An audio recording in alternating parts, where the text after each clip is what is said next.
بیګا ما د خوشحالۍ نه خوب نه دی کړی او نن چې دا کم زموږ لیډرشپ کم بزدلانه حرکت وکړو چې ورکرې مایوسه کړو نو داسې نه دي پکار ببرشیر د شرف زل هغه دې ورته راپرېږدي کم از کم تا له خو دا نه و پکار چې تا کینسل کړی وی ته به ثوابۍ پورې تللی وی ته به اټکه پورې تللی وې اټکه پورې خو ستا پاور دی سره په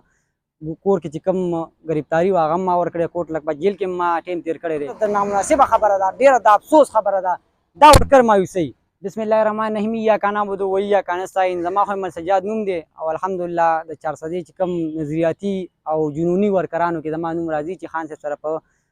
کور کې چې کوم غریبتاري وه هغه هم ما ورکړی کوټ لک په جیل کې ما ټایم تېر کړی دی خو نن چې دا کوم سیستم وشو او بل چې کوم سیستم شو بالکل دا ډېره د نامناسبه خبره ده ډېره د افسوس خبره ده دا ورکر مایوسۍ زه ډېر زیات خفه شوم قسم نه ته خورم موږ زه د یو جنوني ورکر یم بېګا ما د خوشحالۍ نه خوب نه دی کړی د دې د وجې مال سبا د خان صاحب باره کې جلسه ده او نن چې دا کم زموږ لیډرشپ کم بزدلانه حرکت وکړو چې ورکرې مایوسه کړو نو داسې نه دي پکار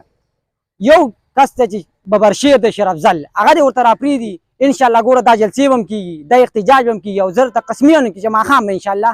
خان صاحب راخلاصي خو چې دا دوی کم حرکت وکړو دوی غواړي چې خان صاحب راخلاص نه شي دوی د خپلو مفاد دپاره د خپلو پیسو دپاره د خپلو کورسو دپاره خان صاحب راخلاصول نه غواړي نن سبا زما چې کوم تاسې تنګي خاص کر پی کې 62 ورکر ډېر مایوسه شو ولې چې جلسې کینسل کړه زما ټولو ملګرو ته دا خواست دی چې مایوسه کېږئ مه خو که بله ورځ جلسه وه تاسو د لیډرشپ ته مه ګورئ تاسو ځان رسوئ اسلام آباد ته دا زما خپل ورکر ته پیغام دی چې مایوسه کېږئ مه نن تاسو مایوسه شوئ نو سبا خان صاحب مکمل جیل کې به پروت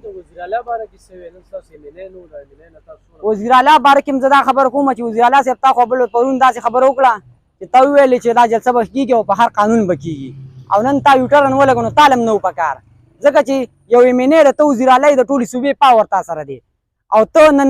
نن یوټرن ولګو او شرف زل یو ایم دی او هغه اوس هم وایي چې جلسه زه کومه نو کم از کم تا له خو دا نه و پکار چې تا کینسل کړی وی ته به ثوابۍ پورې تللی وی ته به اټکه پورې تللی وې اټکه پورې خو ستا پاور دی تا به خلکو ته پاور ښودلی وی تا به خپل کارکنان تا به د کې پي کې عوام خلکو ته ښودلی وی هغه هم تا ونه کړه نو ډېر د مایوسۍ کار دی وکړو